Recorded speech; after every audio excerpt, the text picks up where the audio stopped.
Obrigado, Jesus, pelo novo ano, que nos permite, nesta primeira reunião, dar graças pelas coisas que nós passamos. Certamente, mesmo que a gente não tenha comido o que queria, mesmo que não tenhamos viajado para onde sonhávamos, mesmo que não houvesse companhia para cumprimentar-nos, nós temos que agradecer o amor de Deus que nos deixou iniciar mais um ano, coisa que para muitos não foi possível. Muitos estão agora enfrentando as agruras de terem devolvido a matéria ao cemitério, alguns dos quais, sem saber o que fazer, sem compreender o que significa perder o corpo, ainda não estamos entre aqueles que já tiveram que enfrentar esta transição. Por isso já é motivo de gratidão, termos ainda um tempo para pensarmos a respeito de quem somos, de ver aquilo que deveremos fazer para melhorar-nos, de iluminar o pensamento pelo estudo, a fim de que nós vençamos a ignorância que nos manterá no horror ou no medo, se porventura chegarmos à desencarnação despreparados. Muito obrigado, Senhor, porque podermos ter acordado estes 6 dias no novo ano, representa já um sinal de que ainda temos algum tempo, que a nossa atividade seja constantemente o aproveitamento destas oportunidades de maneira consciente, que o recurso da existência não seja dilapidado, como nós costumamos fazer com o dinheiro, atirado por todo lado em coisas fúteis, banais, em coisas que nos prejudicam. Que a vida possa ser entendida como um tesouro que precisa ser bem investido, com a escolha daquilo que de verdade facilite o crescimento do espírito para a realidade que o espera, não para o estômago, não para as aparências, que são apenas uma cortina de fumaça, e que seja no abastecimento do corpo, produzindo os excessos e as dificuldades orgânicas, seja na ilusão da vaidade e do orgulho, querendo parecer mais do que é, produzindo inveja nos demais. Estas distorções do nosso foco produzem almas sofridas, espíritos desesperados pelo desperdício do tesouro da vida, quando poderiam ter investido com mais propriedade. Muito obrigado, Jesus, por podermos nos unir em oração, pedindo pela paz na humanidade, pelo equilíbrio entre todos os homens e mulheres e pela vontade de ser melhor a cada dia. Por isso, mais uma vez, nós cantaremos do fundo do coração. Almas do céu, ouvi o doce canto do fundo do coração.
agradecemos e assim queremos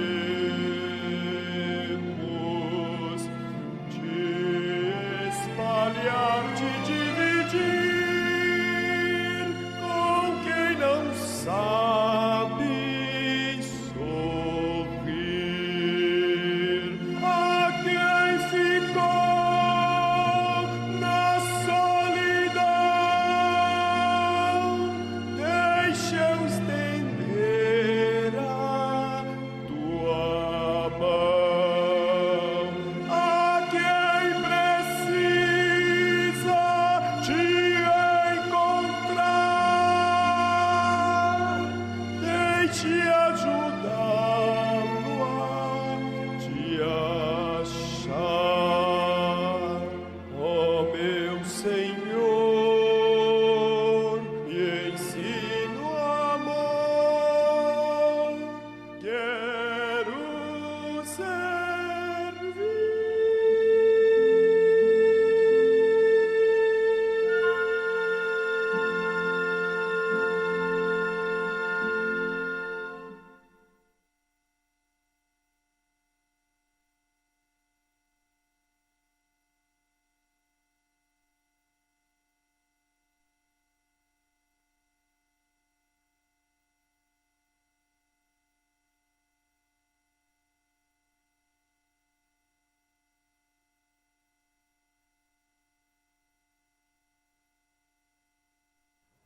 Queridas irmãs, queridos irmãos, queridos telespectadores da TV Alvorada, já mais de 500 pessoas participam da transmissão ao vivo neste instante, que nós somos bastante felizes de poder contar com estes que, sejam vindo aqui, sejam nos assistindo de seus lares, demonstram o interesse, o desejo de compreender essas leis que dirigem nossas vidas.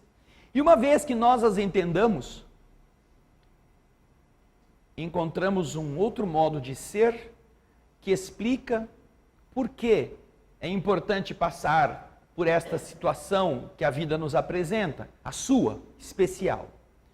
As pessoas que vêm à casa de Deus, não importa qual seja a denominação, e que apenas procuram uma solução imediata do problema que estão enfrentando, elas são pessoas, no mínimo, ingênuas. No mínimo, ingênuas. Considerando essa ingenuidade, a falta de raciocínio. Porque uma vez que ela está passando por uma situação que não é gostosa, que não é boa, ela vai pensar que Deus não sabe? Ela precisa ir na casa de Deus para que Deus saiba o que está acontecendo? Imagine você que você tem um filho, você precisa esperar o seu filho trêmulo, branco, chegar para você e pedir comida porque ele está com fome? A não ser que você seja uma mãe ou um pai extremamente mesquinhos, incapazes de entender sua responsabilidade de genitores. Portanto, as pessoas que vão à casa de Deus para pedir a Deus alguma coisa, no mínimo, só para falar da forma mais fácil e menos agressiva, são ingênuos. Não usam o cérebro. São crianças que reclamam e correm para o pai, para que o pai resolva o seu problema. Ou seja, usam fralda. São pessoas despreparadas ainda para compreender a essência divina. Acham que as igrejas na terra têm a função que a tia que mima o seu sobrinho tem, que é de resolver para você e te dar um beijinho, e te agradar e te alisar, para que você continue tão bobo como sempre foi. O grande problema, que é o mais comum, é que muitas pessoas não encontram o que elas vão buscar na igreja, o que elas vão pedir. Não encontram. E algumas, porque não encontram, como uma criança mimada que pediu ajuda do tio e aquele tio não deu, fica com raiva dele e vai pedir para a avó. E se a avó não der, vai pedir para o outro tio, para o primo, para alguém fazer alguma coisa. Então, a pessoa vai para uma igreja, não dá certo. Aí ela vai para uma outra, vai pedindo, vai ver em qual dos deuses que ela vai procurar ajuda, ela vai encontrar a resposta. Não é a resposta que ela precisa, é a resposta que ela quer. Então, o comportamento de um indivíduo que tem seja ele homem ou mulher, tem esta expectativa, é um comportamento infantil. Não é uma pessoa madura. Não é uma pessoa preparada. Não é alguém que raciocina os seus próprios problemas. É alguém que só quer reclamar para Deus. Isto quando não se trata de um ato de má fé, que é o que uma boa parte vai fazer na igreja. Vai pedir proteção para continuar a ser mal. Vai pedir para Deus livrá-lo das coisas ruins que alguém está fazendo para ele, que ele merece. Vai pedir para Deus dar um jeito de acabar com a família que está em paz para você catar a mulher ou o marido da outra. O comportamento que vai buscar favores em prejuízo de alguém não pode ser um comportamento ingênuo. É um comportamento interesseiro, é um comportamento irresponsável, é um comportamento agressivo. E ela espera que Deus atenda. É como um indivíduo que está com 38 na cintura, pronto para pular o muro da sua casa, e que faz uma prece a Deus, pedindo para Deus deixar todo mundo dormir, que você não quer matar ninguém. Mas você quer roubar o que é do outro, e se ele te ajudar, você vai sair de lá sem fazer mal para nenhum dos donos da casa, para nenhum dos moradores. Que oração é esta? Pedir a Deus que garanta o seu ato violento? Pedir a Deus que faça com que nós consigamos a vantagem que não é digna, que não é correta. Não pode ser da mente ingênua. É da mente maliciosa, é da mente mesquinha, é da mente que inveja, da mente que compete. Portanto, este tipo de oração não pode ser atendida. Pode até ser uma oração fervorosa, mas ela não pode ser levada a sério por parte dos espíritos superiores que a recebam. A do ingênuo, a do tolinho, ainda assim consegue alguma coisa, porque os espíritos vão dizer, não, ele ainda não sabe direito, vamos dar uma diminuída no problema, só para ele ficar mais calminho e ver se ele aprende. Às vezes, até o ingênuo consegue um alívio, uma orientação, ou alguém que o ajude. Mas fora isto, procurar nas casas de Deus, e especificamente a doutrina espírita, para achar que vai ser sentando aqui, escutando a palestra, como se você estivesse ouvindo um blá blá blá que entra por um ouvido e sai pelo outro, e que o que é importante é que alguém faça alguma coisa para você se resolver, você está perdendo o seu tempo. Porque os espíritos aqui não tratam da gente como se nós fôssemos crianças. Não. Uma vez que você está aqui, você veio para ouvir. Ninguém foi buscar você na sua casa. Nenhum de nós, trabalhadores do Centro Espírita da Sociedade Bezerra de Menezes, bateu na sua porta para forçar você a vir aqui. Então, desde que você está aqui, entenda. Alguém que te quer bem, quer que você aprenda alguma coisa. Alguém que está na sua casa fazendo você entrar em sintonia com a transmissão ao vivo, também deseja.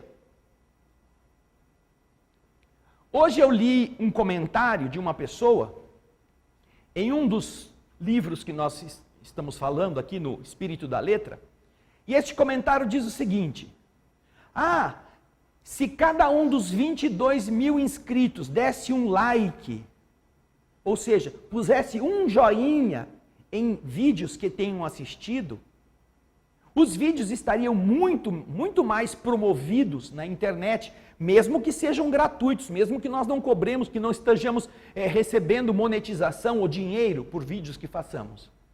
É alguém que escreveu isto, porque viu que no nosso canal do Espiritismo, do Espírito da Letra, nós temos mais de 22, somos 24, 25 mil inscritos. São 25 mil pessoas que assistem, já assistiram, estão assistindo, vão assistir não, porque esses estão contabilizados lá. E a própria pessoa disse, se cada um desse um joinha, todos os vídeos, todos os programas, todos os capítulos destes livros estariam sendo colocados pelo próprio YouTube bem à frente de outros que falam do mesmo assunto, porque essa é a política do YouTube. Os que são mais apreciados com o joinha, que não dói, não custa nada, eles chegam antes de outros que estão sendo menos apreciados.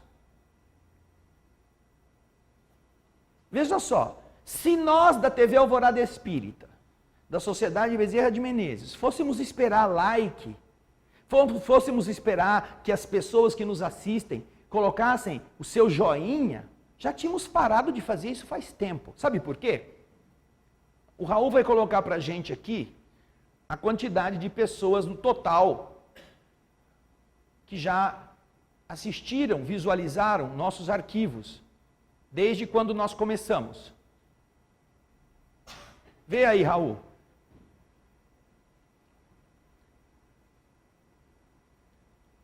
Eu não quero esse por ano, eu quero o total de quando nós começamos. É o último que você fez. O último. Só para as pessoas verem, se nós dependêssemos de joinha, só nos 2 canais, né? Os canais que nós temos aí. O Espírito da Letra e a TV Alvorada Espírita, essa que você está assistindo, desde quando nós começamos, somadas as visualizações, nós temos quase 10 milhões de visualizações. 10 milhões de visualizações gratuitas. 10 milhões de pessoas que foram aos nossos arquivos, assistiram, ou copiaram e passaram para outros, e esses outros a gente não tem um número aqui. Esses outros a gente não sabe, porque estão assistindo em outros lugares. Só os que entraram no nosso canal da TV Alvorada Espírita ou do Espírito da Letra. Não está aí 1 minuto para a felicidade, que nós não pusemos. Então, são quase 10 milhões. Já pensou o que seria para qualquer instituição que tivesse um canal de televisão que contasse com 10 milhões de joinhas? 10 milhões? Foi feito um filme recentemente sobre a vida de Jesus. Jesus é gay. Maria de Nazaré tem um caso, não sei com quem, é sapatona. Por um grupo que para cada vídeo porcaria e escrachado que ele faz, cada vídeo que ele coloca no YouTube, em 24 horas eles têm 1 milhão de visualizações. 1 milhão por dia. Por isso que eles achavam que eles podiam fazer qualquer coisa, inclusive esta pouca vergonha que fizeram, achando que todo mundo ia fazer eles se sentirem os maiores, e não o lixo que eles são.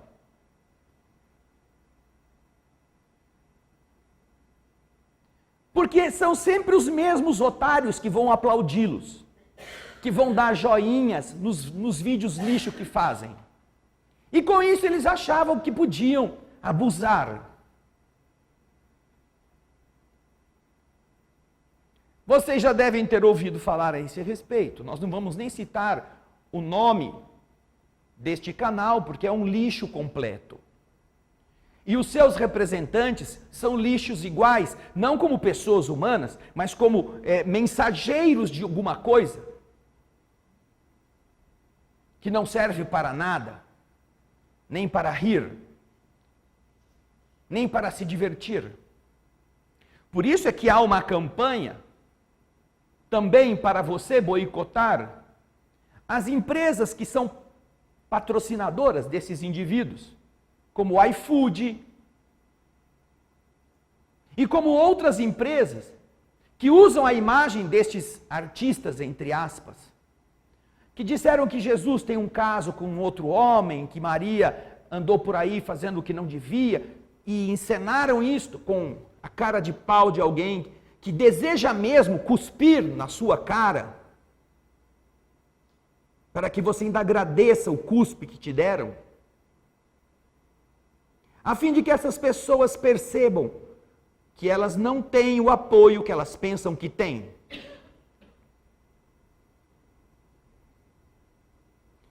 Agora, o que acontece é que com os que são o escracho, os que gostam do escracho, esses põem joinha. Esses têm o trabalho de clicar lá um botão e dizer eu gostei, eu gostei, eu gostei, eu gostei. Agora, os que vão ouvir coisas positivas, coisas sobre Jesus, coisas explicando como são as leis do universo, programas que leem livros que instruem o espírito para uma outra etapa da vida, da existência imortal. Esses daí, é de graça. E por que eu vou ter o trabalho de botar um joinha? As pessoas que acham que são boas, elas não querem ter trabalho, nem para isto. E nós entendemos isso, porque se nós não entendêssemos, tínhamos parado faz tempo. Somos muito felizes de termos ao longo deste período 10 milhões de visualizações. Nós não ostentamos este número como uma forma de mostrar grandeza. Podem perceber que na TV Alvorada Espírita não tem patrocínio, não tem propaganda, nós não estamos por aí espalhando de uma forma a procurar enaltecimento. Não. Nós apenas fazemos o que é necessário e lutamos contra os nossos defeitos para não estragar o esforço dos espíritos. Mas se nós queremos que o mundo melhore e somos aqueles que têm preguiça até de botar um joinha, saibam que os medíocres, que os podres, que os lixos não têm essa preguiça. Eles recebem cada lançamento deste grupelho no seu WhatsApp, eles estão lá, se inscreveram no canal, os canais desses caras têm milhões de inscritos, e nós temos 35 mil. A TV Alvorada Espírita, e fica muito feliz com este número, tem 35 mil inscritos para 10 milhões de visualizações. Imagina isso. Se fosse 10%, seria 1 milhão de inscritos. Se fosse 1%, seriam 100 mil inscritos. Nós temos 0,35% dos que estiveram em nossos canais inscritos, só.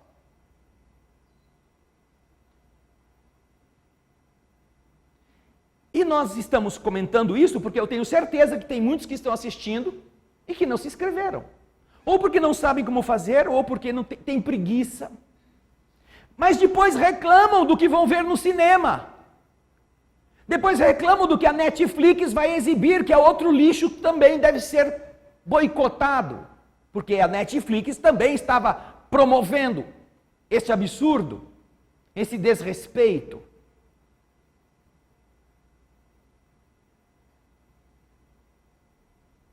É assim que você, que está querendo que o mundo melhore, também precisa cooperar para que o mundo melhore. Não adianta apenas reclamar, boicote, escreva, reclame, fale que não compre, diga por que não compra, desfilice. Cancele assinaturas de TV a cabo, de canais que você não gosta. Aprenda a fazer isto. Nós estamos promovendo uma enquete, que você vai ver na tela, de um esforço educacional de se conseguir uma aprovação legal que coloque o reitor de universidades federais eleito ou escolhido pelo presidente da República. As universidades federais se transformaram em grande parte em quintal de maconheiros. achando que eles têm o direito, que eles são soberanos, que não pode entrar nem a polícia lá. As universidades federais, talvez com algumas exceções, elas são redutos de comunistas, esquerdistas, que fazem lá o que eles querem, porque este era o plano. Era o plano destes governantes anteriores. Para quem não sabe, o efetivo do Exército Brasileiro, das Forças Armadas, Exército, Marinha e Aeronáutica, o efetivo dos soldados das 3 armas, é de 300 mil homens. Soldados que vão defender o Brasil, as fronteiras, vão manter a ordem, vão estar fazendo o que é necessário para a proteção básica, nas 3 armas. O Ministério da Educação, ao longo desses governos de esquerda, tem 300 mil funcionários.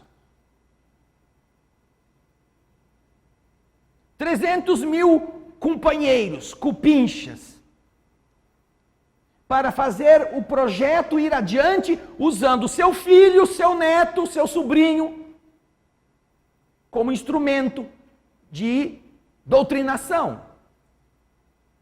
São analfabetos que não sabem escrever, que não conseguem conjugar o verbo ser nos seus diversos tempos, mas que estão aí elegendo os reitores dessas universidades, junto com outros interesses. E então existe uma proposta, e você está vendo aí, para que você vote sim. Sabe por quê?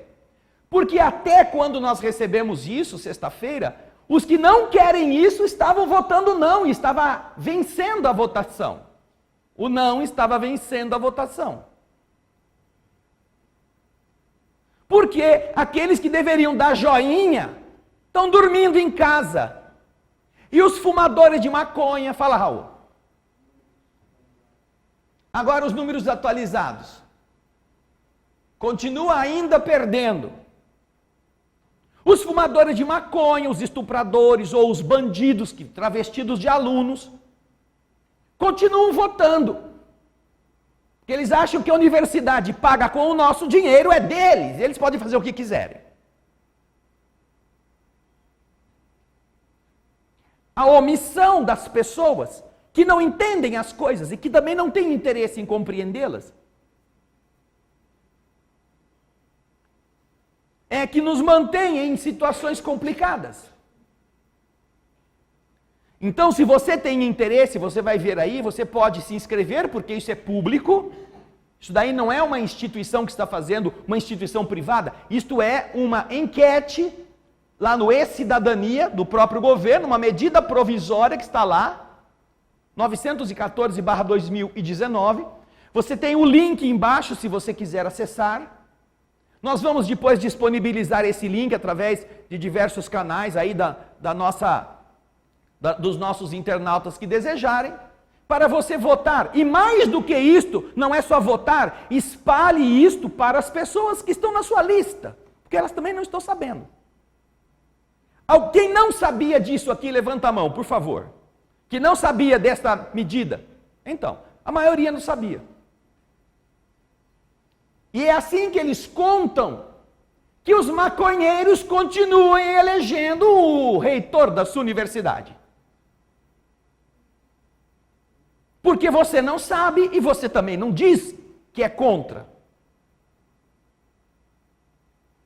Só quando a gente atua, quando a gente realiza, quando a gente se propõe a fazer com que nossa vontade seja manifestada, você não vai colocar ninguém na fogueira, você não vai cortar a cabeça de ninguém, você não vai prender ninguém, você vai deixar até que os maconheiros continuem fumando maconha. Mas não fazendo da universidade uma fazenda de pé de maconha.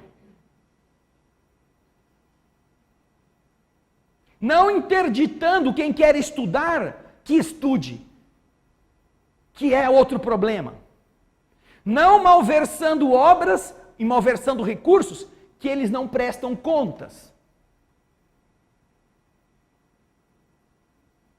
Você que está aqui, você que me assiste, se você conhece algum universitário de alguma universidade federal e você tem amizade com ele, pega alguns verbos do português no infinitivo. Infinitivo quer dizer comer, comprar, ir, vestir. Escreva num papel e peça para ele conjugar o verbo. Na sua frente. Dá para ele meia hora, sei lá, 1 hora. Dá para ele um dia. Mas tem que estar ali na sua frente, senão ele vai copiar. Sem celular, porque senão vai chupar do celular. Porque não sabem fazer nada pelo seu próprio cérebro, se é que tem cérebro. Não quer dizer que todos os estudantes universitários dessas universidades não prestam. Não, tem muitos que querem estudar, mas não conseguem. Porque os outros estão achando que a universidade é um patrimônio deles. E isso só vai mudar se nós, como população, apoiarmos estas mudanças. Para que eles vejam que o sim, que quer que sim, o presidente da República escolha o reitor de acordo com os princípios que devem vigir, aí eles vão ter que ficar, a gente está perdendo. Porque eu tenho certeza que a maioria da população é isso que deseja. Vejam só que coisa estranha. Graças a este governo, a carteira de estudante agora é de graça. Graças a esse governo, tiraram os fotografadores das estradas, os radares. Graças a este governo, cancelaram a cobrança de DPVAT. Você não tem que pagar este tributo. Toda a esquerda foi contra isso.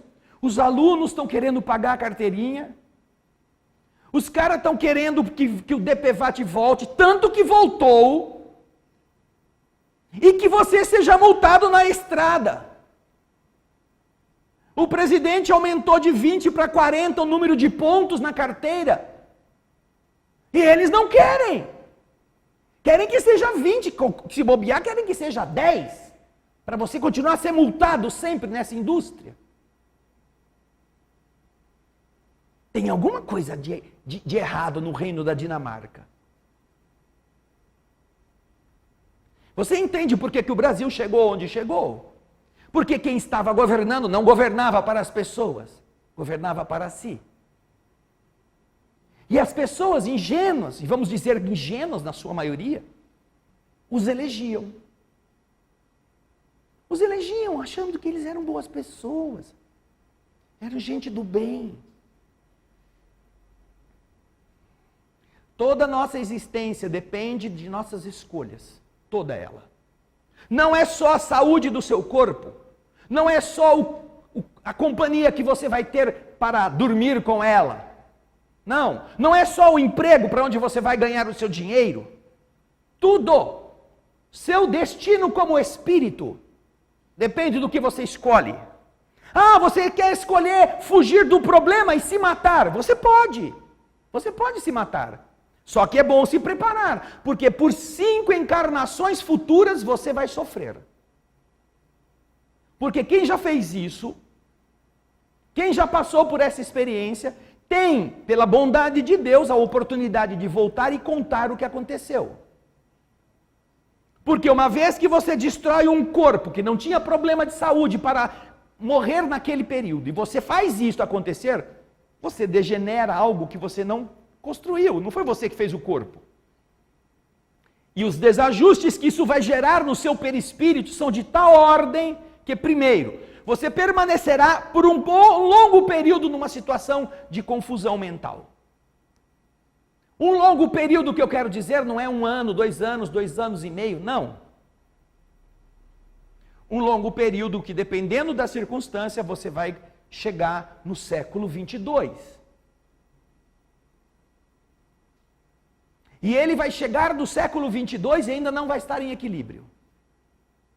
Depois de você ter sofrido tudo, de você ter se arrependido, de você ter saudade do problema que fez você tirar a sua vida, você poderá começar a procurar algum útero que aceite você nascer.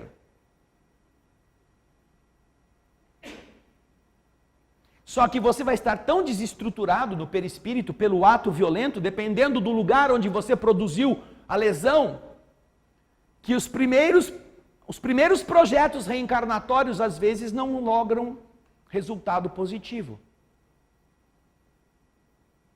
E o que é pior, se você que se matou era adepto do aborto, defendia isso e achava que era o seu direito fazê-lo, e ensinava pessoas a que elas fizessem também, você vai ser colocado para renascer de uma mulher que acreditou em você.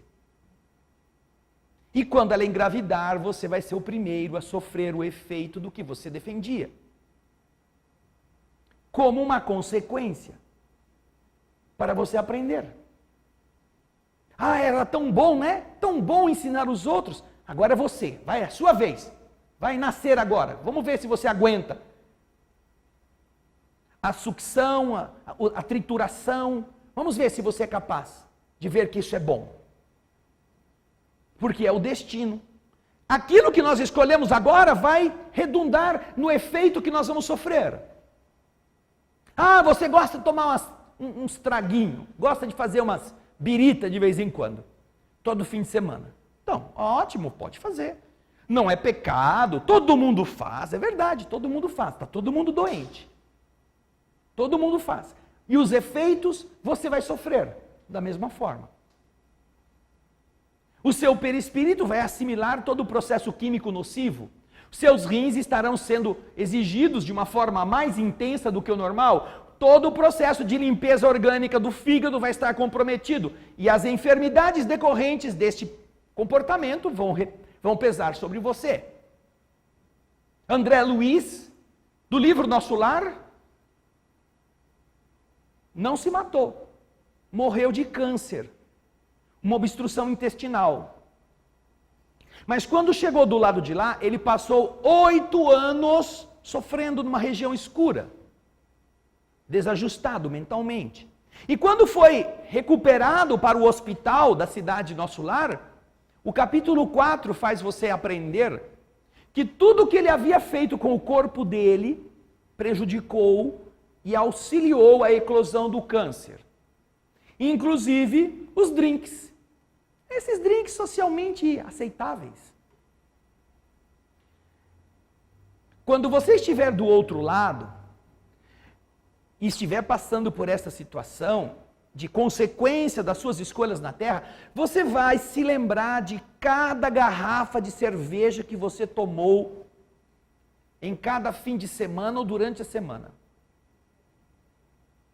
Que o gostoso que ela te fez sentir nem se equipara ao mínimo do que você vai ter que enfrentar pelas consequências dos seus atos.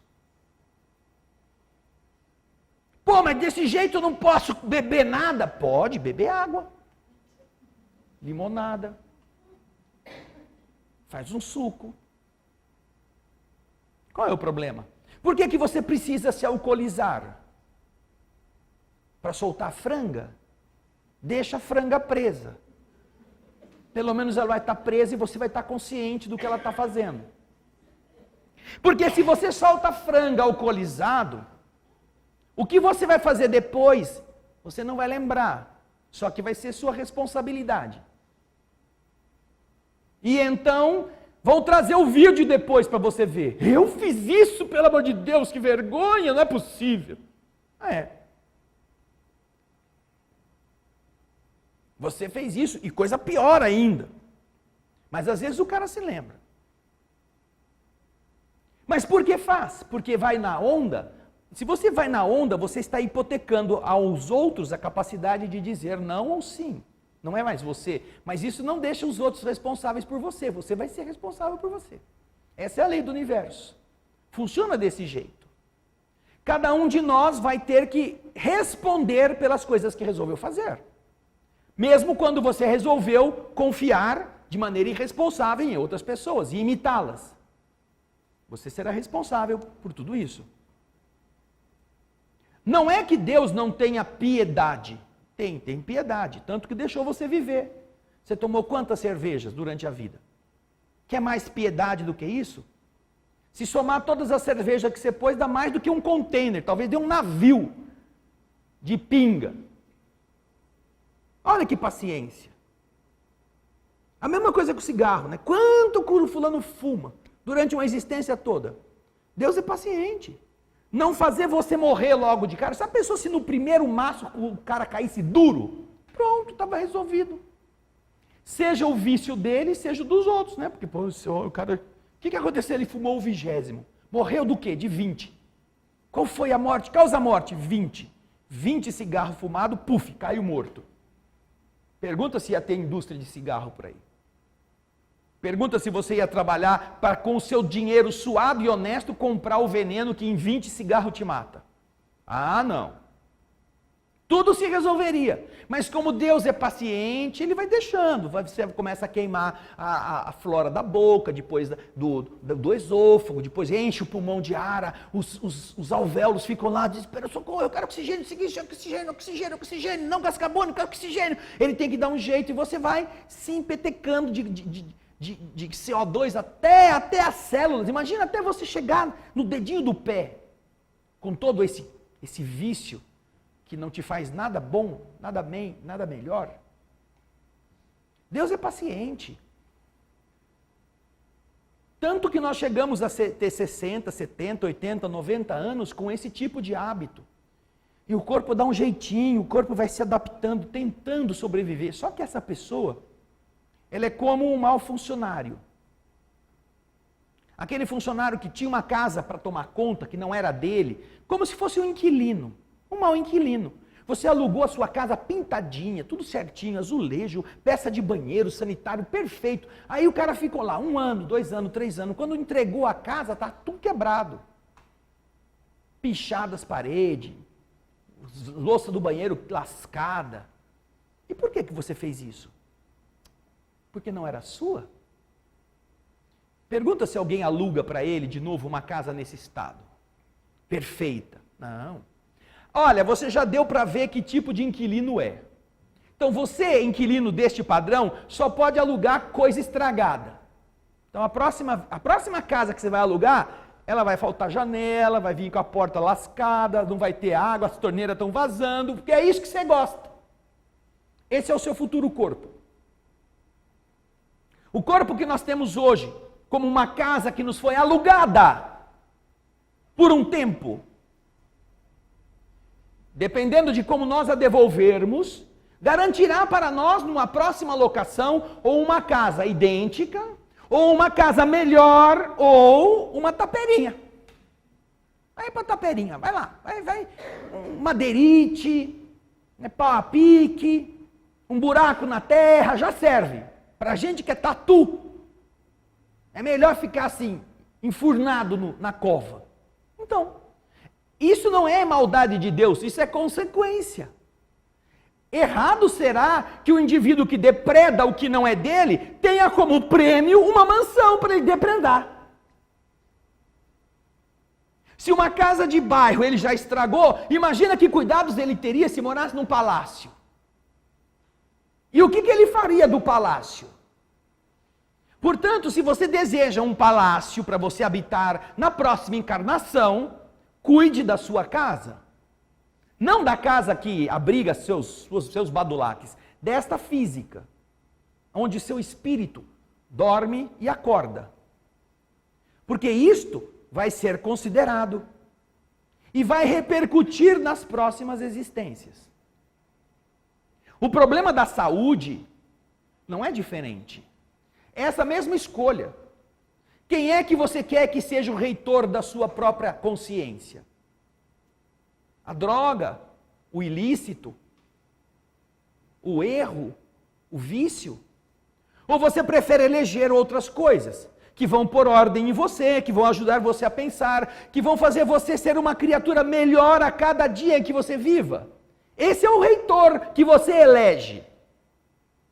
Você escolhe. Porém, nossos equívocos, nossa fragilidade emocional, nosso comodismo, muitas vezes, preferem outras coisas, preferem outro padrão. E então acontece o quê? Acontece o sofrimento. Como consequência, do mesmo modo que acontecem enfermidades que hoje nos visitam, Então, se você tem alguma delas, tenha certeza que não foi Deus que quis isso para você. Foi você que escolheu. Esta existência atual é a nova casa que o inquilino velho mereceu receber. Esta é a nova casa. É a sua. Então, ao você olhar-se, você já sabe, segundo as leis do universo, que você, em algum momento, não agiu corretamente com você mesmo.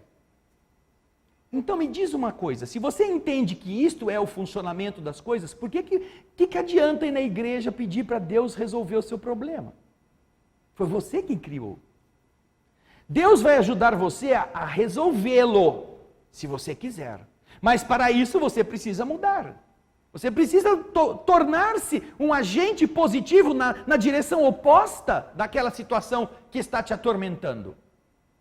Se você tiver essa boa vontade, essa disposição, você encontrará apoio da divindade. Não importa qual tenha sido o problema que você praticou, não importa.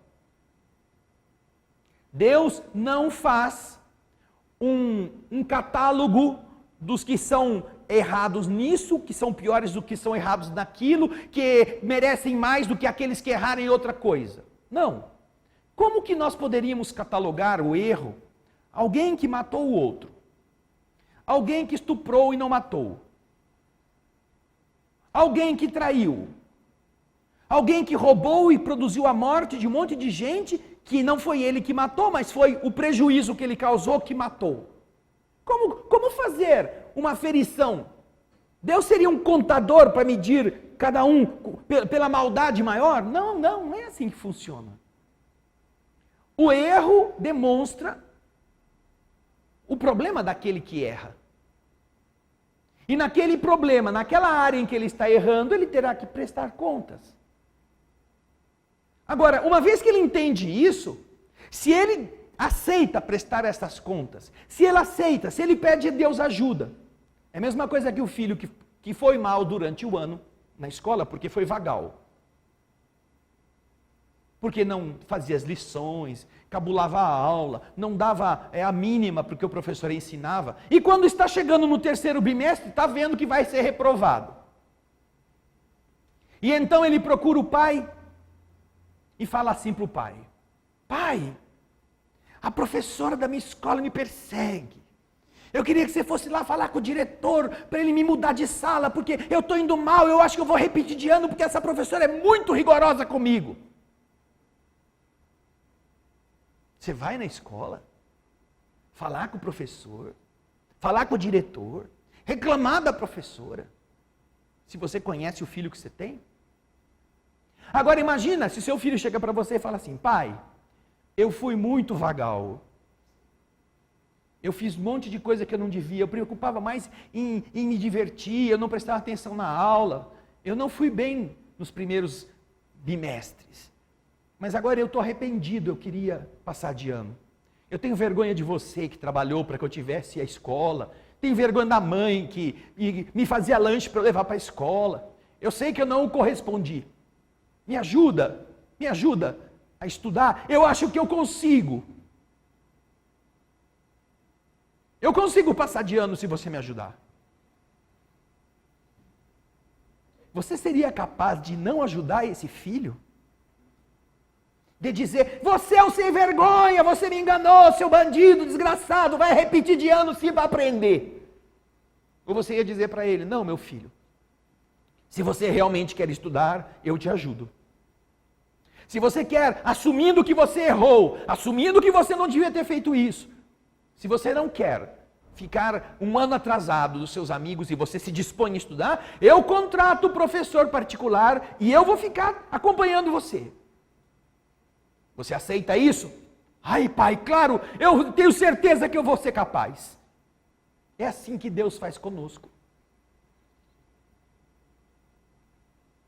Mas para isso nós devemos chegar a Ele e dizer: Não pôr a culpa no mundo, não pôr a culpa no marido, não pôr a culpa na mulher, não pôr a culpa na situação, não pôr a culpa na economia, não pôr a culpa em ninguém. Você assumir quem você é. Eu sou indiferente, eu sou preguiçoso, eu tenho inveja, eu tenho maldade, eu penso mal dos outros, eu sou uma criatura invejosa, vaidosa, eu gosto de mostrar, eu gosto de exibir grandeza. Senhor, eu estou numa situação difícil.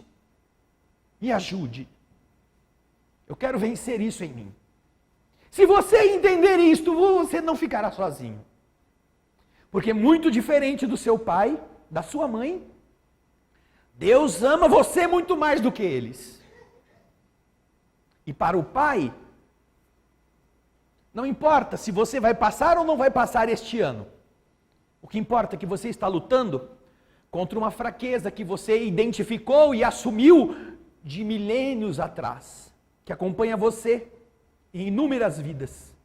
Não é para resolver esta vida. O amparo divino não é para este momento. É para que você se converta naquele que ele sabe que vai ser também um Jesus amanhã, que é você. Quando foi que você pensou que um dia Deus vai te dar uma humanidade para você cuidar? Que você vai ver um monte de gente se batendo, um monte de gente pedindo comida, um monte de gente. E você tem que ampará-los.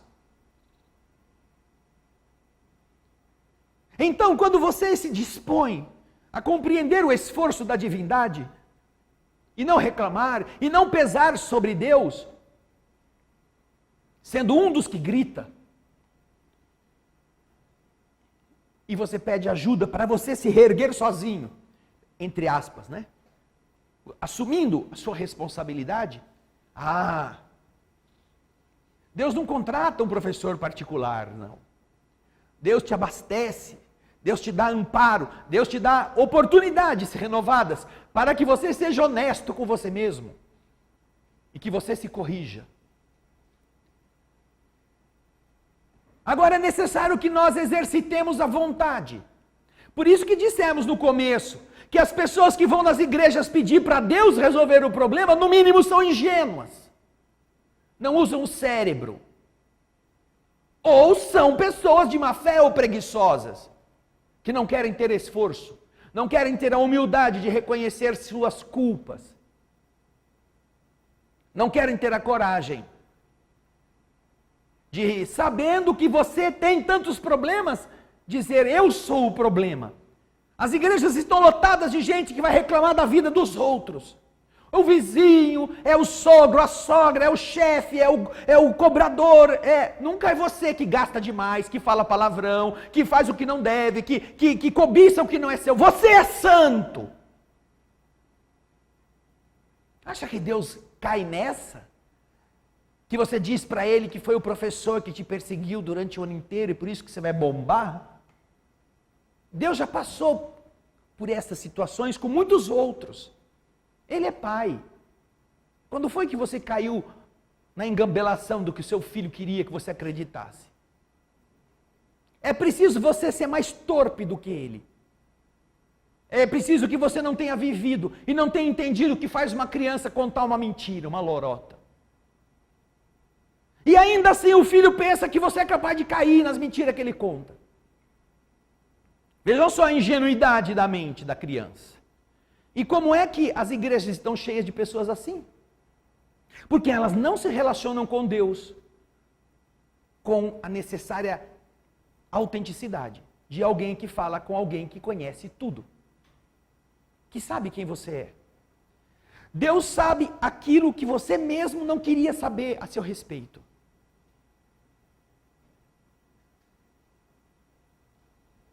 E não teve um dia que você acordou com falta de ar, porque Deus mandou tampar o seu nariz, porque você tinha feito coisa errada no dia anterior. Hoje ele não respira. Deus, eu não estou respirando. Bem feito! Ontem você não falou mal da vizinha? Deus não. Deus deixa você respirar.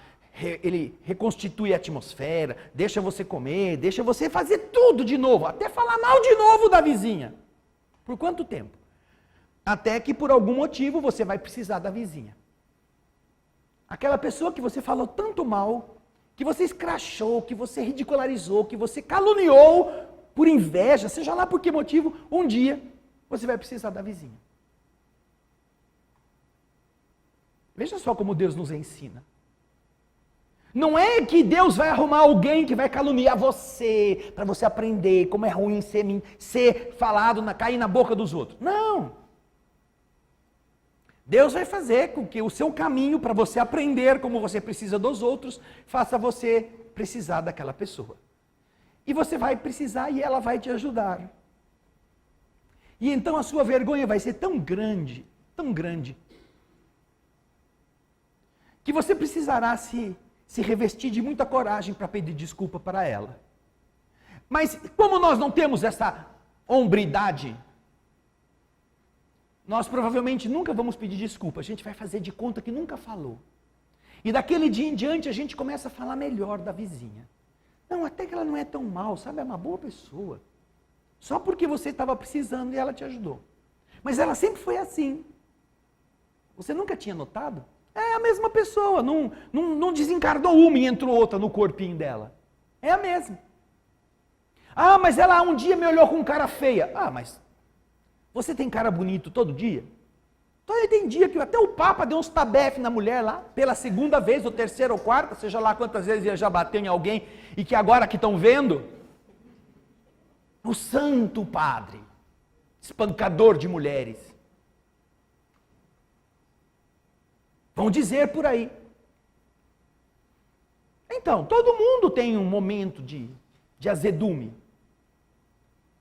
Assim também, a sua vizinha, o seu chefe, o seu patrão, o seu amigo, o seu parente. E às vezes, para você entender como são as coisas, você vai precisar dessa pessoa. É dela que você vai precisar. Então, a pedagogia divina não é violenta, é paciente, mas é sábia. E é isso que nos faz entender que se nós não mudarmos o nosso modo de agir diante da vida, nós seremos vítimas de nós mesmos. E não faltam ensinamentos no plano espiritual. É claro que se você vai numa igreja católica, numa igreja evangélica, você vai ouvir versículos, vai ouvir explicações que às vezes você não entende. São interpretações teológicas, são nós em fumaça que tentam fazer entrar na sua cabeça um negócio que não é compreensível. Porém, se você vem na casa espírita, você vai entender com facilidade. As coisas todas têm lógica. Todas as leis do universo funcionam e produzem efeitos na nossa existência. Agora, a questão é, você vai fazer ou não vai fazer? E você agora é livre, como sempre foi. Mas só que agora tem uma coisa, se você não fizer, você já sabe. Portanto, o que você vai sofrer já não é mais por ingenuidade. Ou é por preguiça, ou é por má fé. A preguiça é você falar, mas isso dá um trabalho, né? Eu estou tão acostumado a ser desse jeito, não quero me esforçar agora, deixa eu continuar desse jeito. Ou então é por má fé. Não, mas meu negócio depende disso. Onde já se viu? Agora se fazer essas coisas, pensar no próximo, mas eu tenho que continuar ganhando meu dinheiro no meu negócio.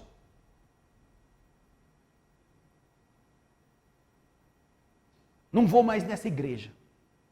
Vou procurar uma outra. Sabe, uma outra que diz, se você der 10%, está perdoado os seus pecados, pode continuar sendo pecador. Essa igreja é fácil. Se você vir uma vez por semana, o Senhor te protegerá e você pode continuar sendo como você sempre foi. Pô, essa é melhor ainda, não precisa nem dar 10%. Estas são circunstâncias que estão enchendo a sociedade de igrejas que você vai lá com prancha de surf, você vai lá com banda de rock, você vai lá pular feito um saci e demonstrar seu louvor a Deus como se fosse uma roda de samba. Por que que esses ambientes precisam disto? Porque não tem outra coisa. E porque as pessoas que frequentam esses lugares é isso que querem. Elas não querem um alimento superior, elas querem comer lavagem. Aqueles estão acostumados a comer. Porque um alimento superior exigiria uma mudança de paladar, uma mudança de conduta alimentar, uma mudança de rotina na cozinha, uma mudança de vida, de opções. Ah, mas essas pessoas estão tão boas, ou estão tendo tanto lucro. Tanto lucro. Um dia nós estávamos aqui num estudo de quarta-feira, e veio uma pessoa aqui bem postal, porque não sei o quê, piriri, pirará, agora eu me aposentei, e eu então peguei o meu dinheiro da aposentadoria e abri uma casa de divertimentos. Eu forneço agora diversão para as pessoas. Sabe a diversão? Quer dizer então que eu não posso fazer isso? Ué, pode. Só que você terá as consequências de estar usando do seu dinheiro para fazer outras pessoas continuarem a beber.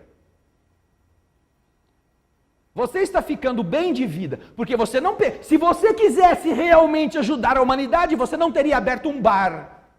Não teria aberto uma casa de divertimento, porque você está investindo o seu dinheiro para ter retorno.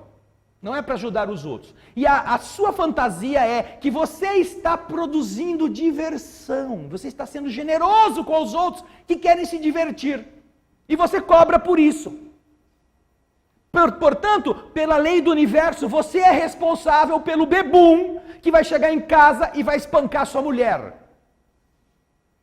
Você é corresponsável porque você forneceu e cobrou dele isto.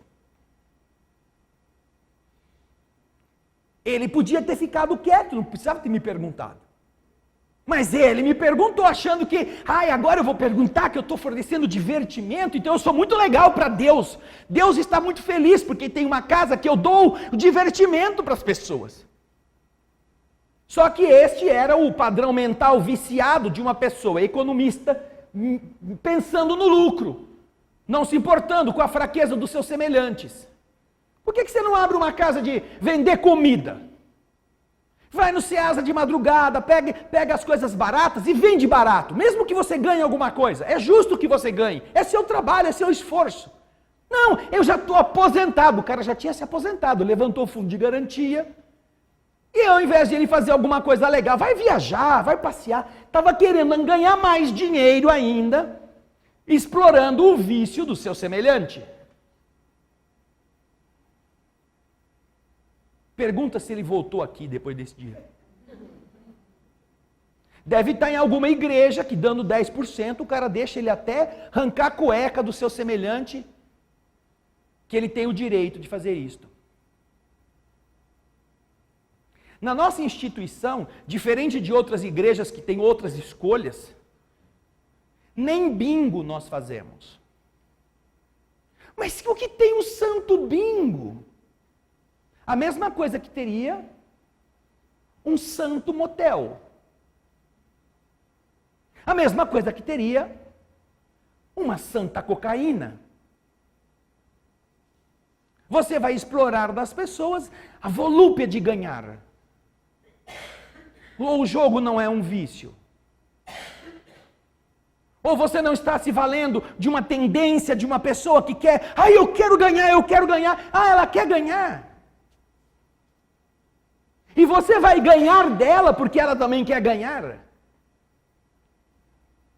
Os espíritos que dirigem esta casa, desde a sua fundação, nunca, por esse motivo, permitiram que nós realizássemos qualquer atividade que explorasse a fraqueza de caráter dos outros. Como é que nós poderemos defender o evangelho depois, fazendo com que as pessoas continuem sendo viciadas em jogatina? Vamos beber, vamos pôr aí umas geladeiras, porque o povo vem no Bezerra, vai embora depois com sede, compra lá, sei lá, uma cervejinha inocente. Santa birra. O povo, para disfarçar as coisas, colocam nomes assim, né? Como se elas fossem muito elevadas. E você ganha dinheiro daquilo que depois você vai falar que faz mal para as pessoas? Com que respaldo? Se você não é uma instituição religiosa e você abriu um negócio, Ah, comprei máquina de caça-níquel, comprei lá umas mesas de pôquer, vou pôr aqui, o povo vem gastar aqui que eles gostam de jogar. Aqui, do lado do Colégio Sagrado Coração de Jesus, tem uma casa, uma mansão convertida num lugar desses. Jogatina pura, ou outras coisas junto. Assim de carro, nós passamos todas as vezes perto dali, porque é caminho para eu ir para casa. Nunca parei lá, viu? É bom que se diga.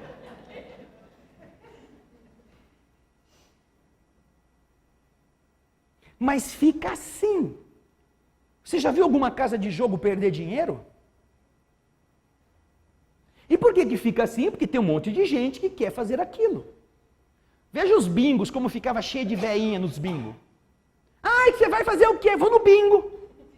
Ai, vou levar minha amiga, a gente já combinou para passar a tarde no bingo.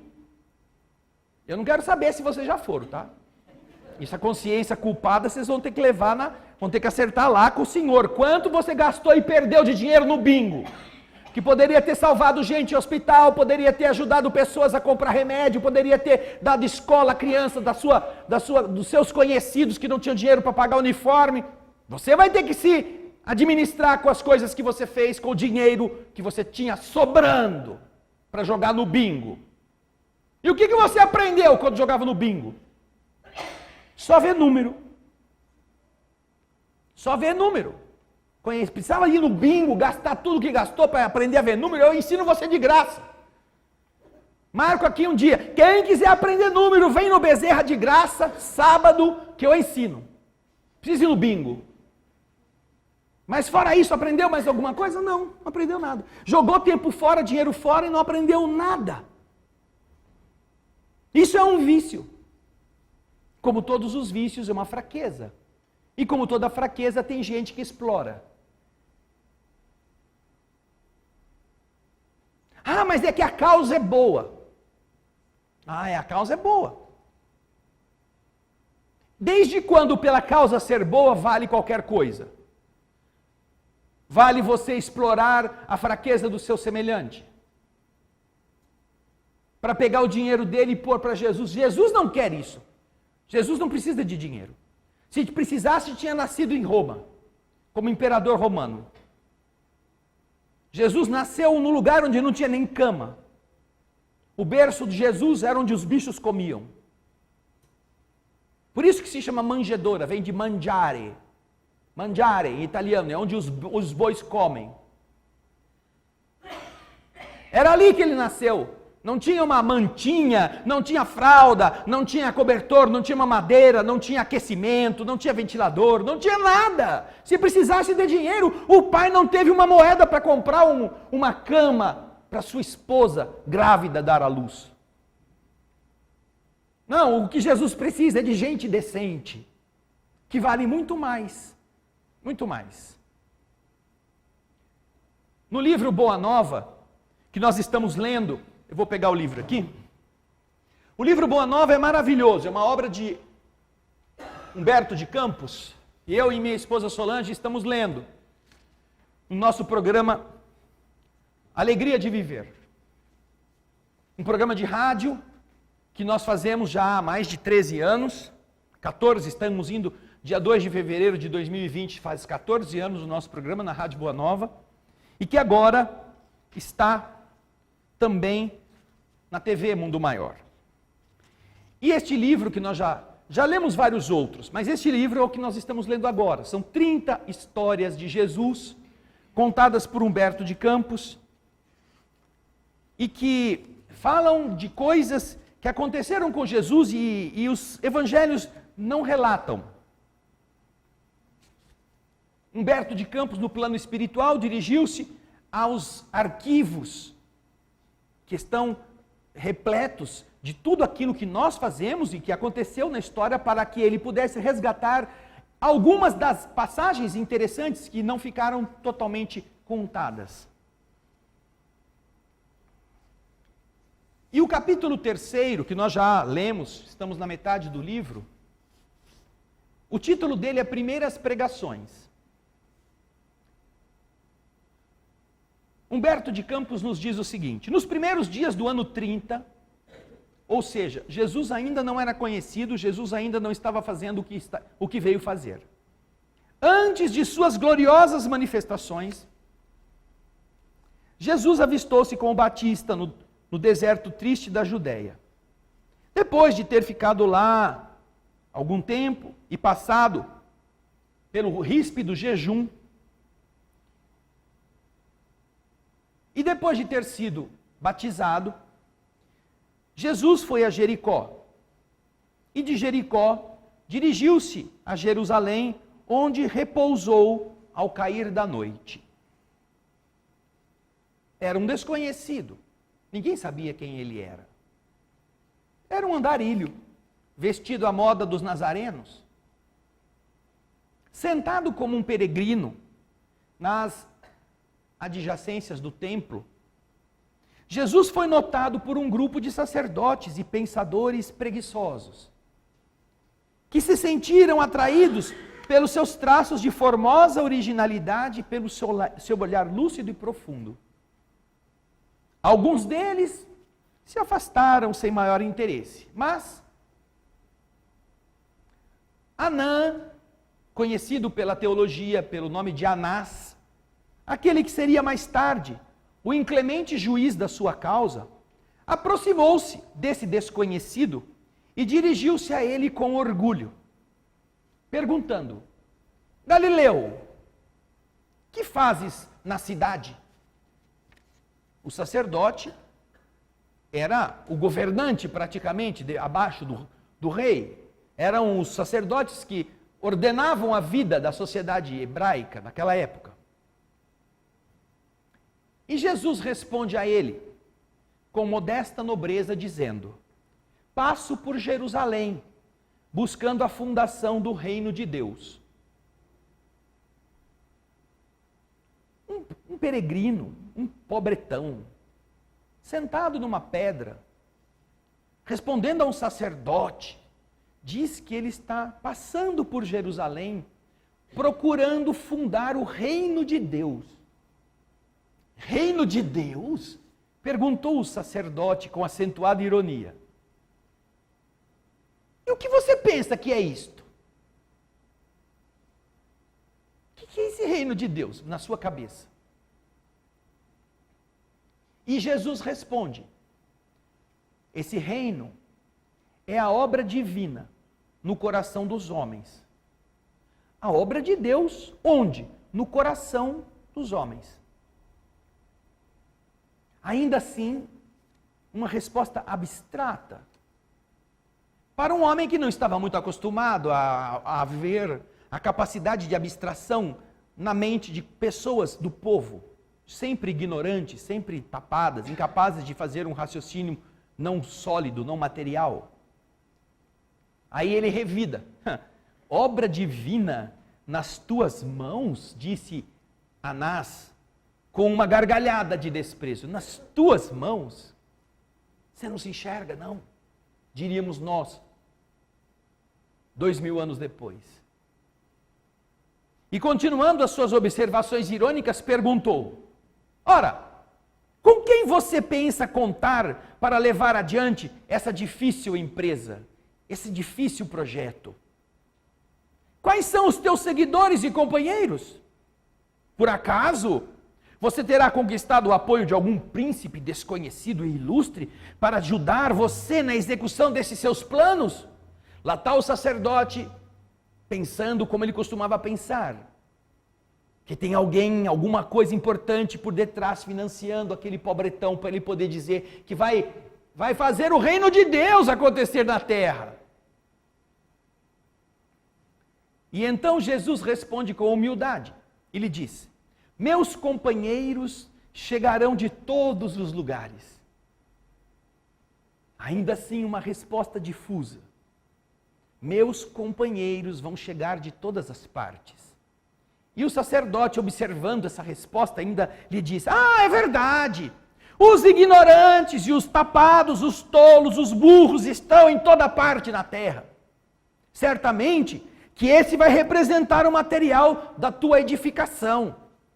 Entretanto, você se propõe realizar uma obra divina, e por acaso você já viu alguma estátua perfeita, construída, modelada sobre os fragmentos da lama?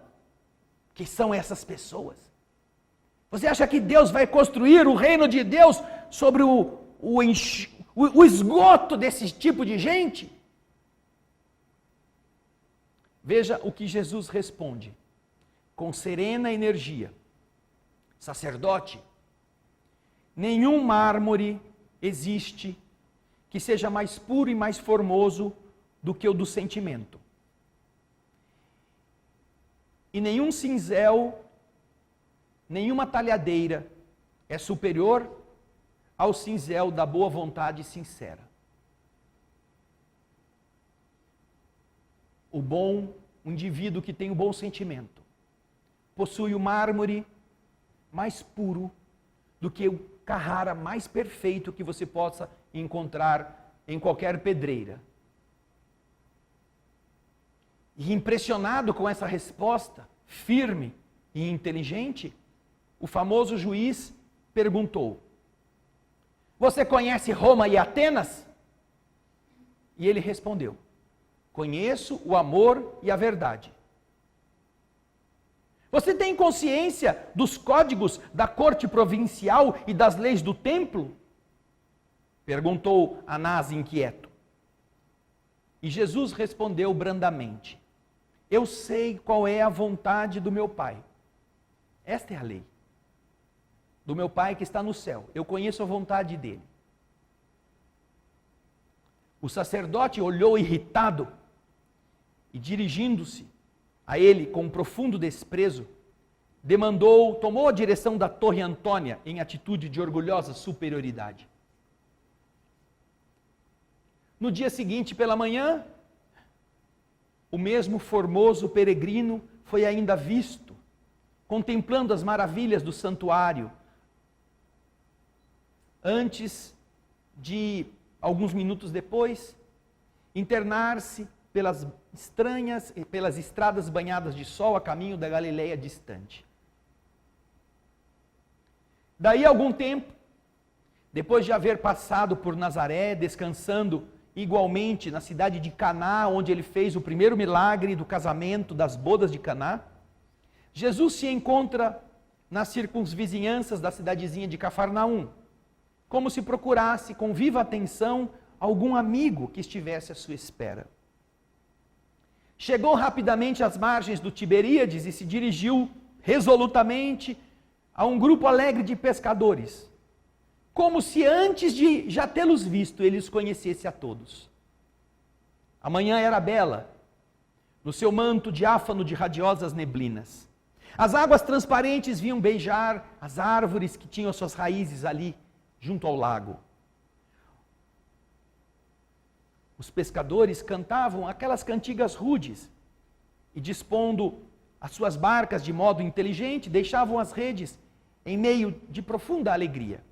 Jesus aproximou-se do grupo e, assim que dois deles desembarcaram em terra, lhes falou com amizade: Simão e André, filhos de Jonas, venho da parte de Deus e vos convido a trabalhar pela instituição do seu reino na terra.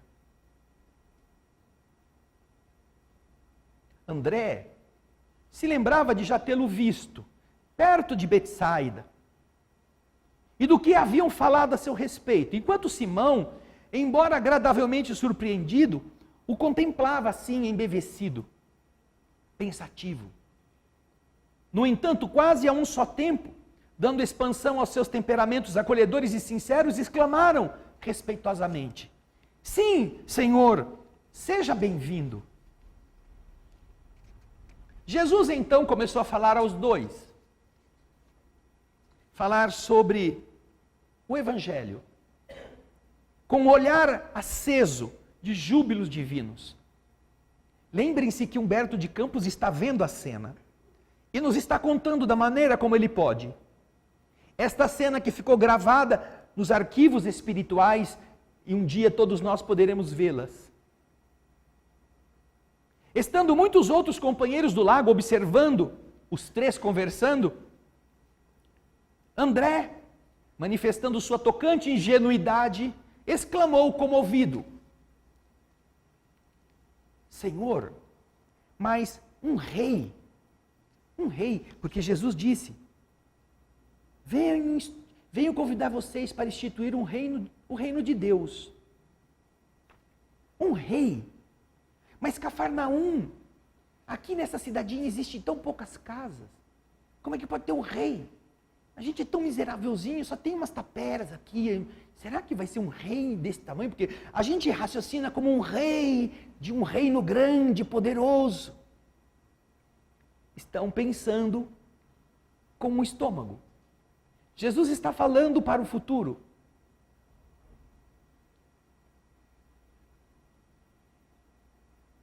E então Pedro, vendo seu irmão falar uma bobagem assim, ele que achava que ele era muito mais inteligente, olhou assim para Jesus, não liga não, ele é meio bobão, ele é meio, assim, meio songo.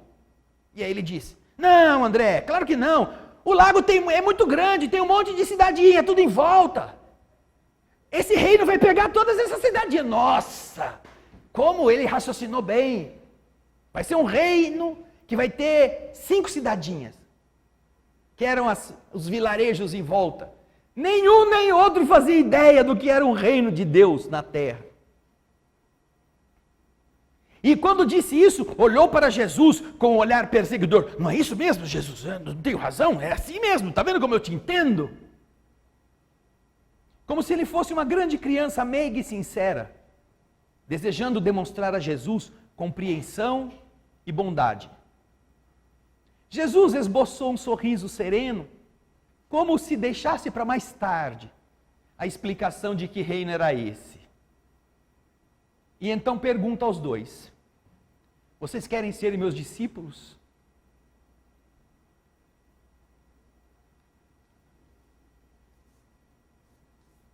O Senhor olha para nós e também diz a mesma coisa.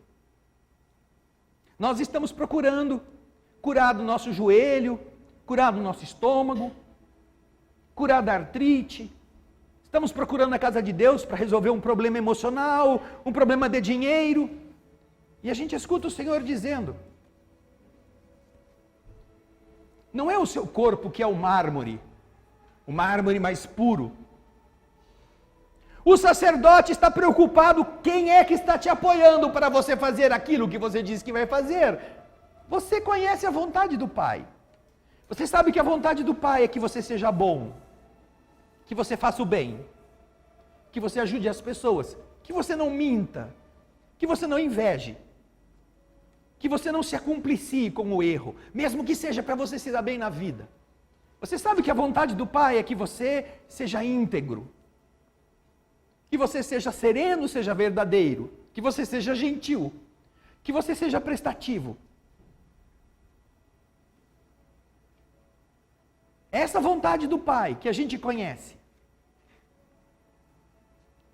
de que a gente é feita. Porque quando Deus quis que a gente existisse, não quis com má vontade. Você imaginar produzir vitalidade para encher a terra com 7 bilhões de pessoas que nós enxergamos, e mais todas as que estão esperando um corpo para nascer, que continuam a existir, que existem de outra forma. Veja quantas estrelas nossos olhos são capazes de ver à noite, e ainda assim são tão miseráveis em termos de número. Enquanto que os grandes telescópios mostram que existem mais estrelas no céu do que grãos de areia na terra. Em todas as praias, em todos os desertos, em tudo que existe de areia na casa-mãe que nos aguenta o peso. Se você somasse grão por grão, você encontraria mais estrelas no céu do que as areias da terra. Quem nos criou não nos criou de má vontade. Se você imaginar que o seu organismo, o seu corpo inteirinho,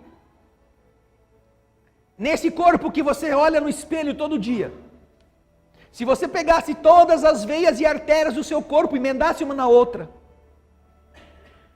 você daria a volta à Terra 2,5 vezes, São 96 mil quilômetros de veias e artérias que seu corpo possui, para levar o sangue, para trazer a sujeira, para levar o alimento, para levar a linfa. Deus não nos criou com uma vontade, criou com o amor de alguém que sabe que vamos precisar de um corpo perfeito, o mais perfeito possível.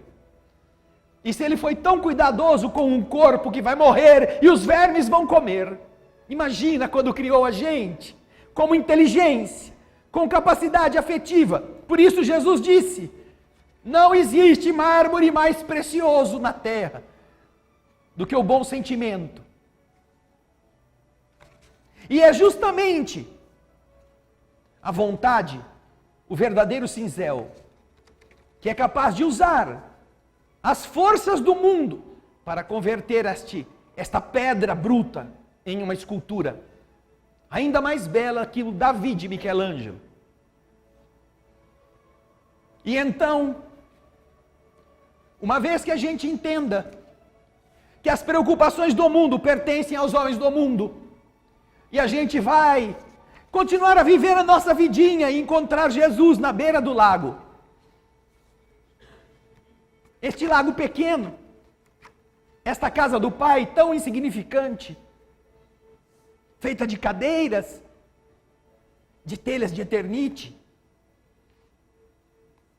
nós vamos encontrar o Senhor dizendo: vocês não querem ser meus discípulos?